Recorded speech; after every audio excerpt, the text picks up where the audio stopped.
Það var síðast æfingin fyrir leik á morgun og síðast æfingin hér úti í Portugal.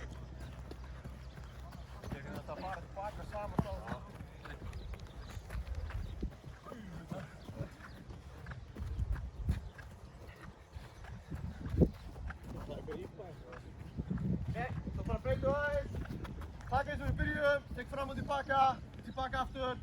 Svo ætla ég bara að koma upp á keilu, niður, toucha og svo farin. Alright.